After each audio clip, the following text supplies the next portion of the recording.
Hi everyone, I'm Barry Stagner and this is his channel Newsbreak. In the wake of the anti-Semitism scandal involving Representative Ilhan Omar that rocked the Democratic Party last week, Omar's close friend and fellow Muslim representative Rashida Tlaib was discovered following an Instagram page that posts images depicting Jews as rats, vampires, Nazis, and the plotters of the 9/11 attacks, and members of the global conspiracies that control finance and media. Tlaib's Instagram page has 244,000 followers, but follows only 1,080 accounts, suggesting her follow of the anti-Semitic page was intentional and not the result of a practice of her following back her followers. The page, called Free.Palestine 1948, is largely devoted to posting anti-Semitic memes and images about Jews and comparing Israelis to Nazis. Tlaib's following of the account was first disclosed by the Capital Research Center. Since the disclosure, reports the Capital Research Center, Tlaib unfollowed the Free Palestine 1948 account. The head of the Church of Jesus Christ of Latter-day Saints met with the Pope for the first time on Saturday, an event that reportedly followed decades of behind-the-scenes relationship building between the denominations whose leaders share concern over secularism. Pope Francis and President Russell M. Nelson, both men who hold offices of profound spiritual significance for their faiths, met for 33 minutes at the Vatican to discuss the shared priorities of protecting religious rights, traditional family values, and young people and opposing secularism, according to the Mormon Church-affiliated Deseret News.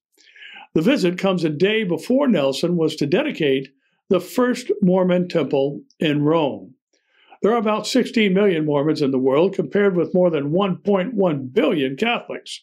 However, in a chaotic era when many people are leaving organized religion, the leaders of the two denominations share goals, including responding together to disasters and poverty and promoting traditional families and involvement with Christian institutions.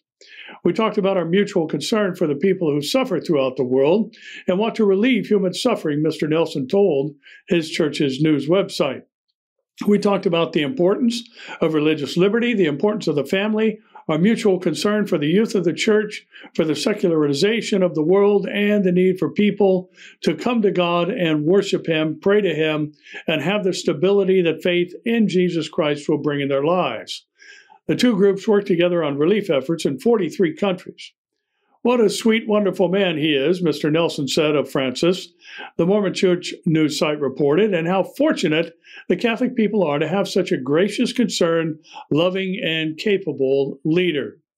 The meeting and the existence of the new temple are especially significant for Mormons, said Kathleen Flake, a historian of American religion and an expert on the Latter-day Saints.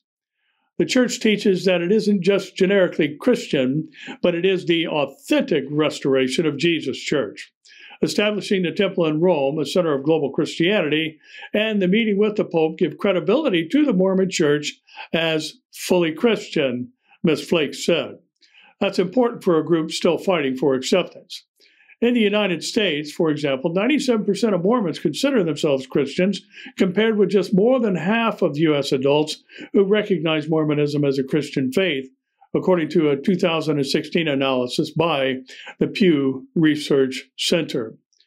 Well, the Bible tells us there will be a rise in false religions in the last days, and though the Mormons use much of the same vocabulary we use, they have a completely different dictionary when it comes to Jesus and who He is, and therefore the questions about their authenticity are valid. This gives us today's reminder to keep looking up.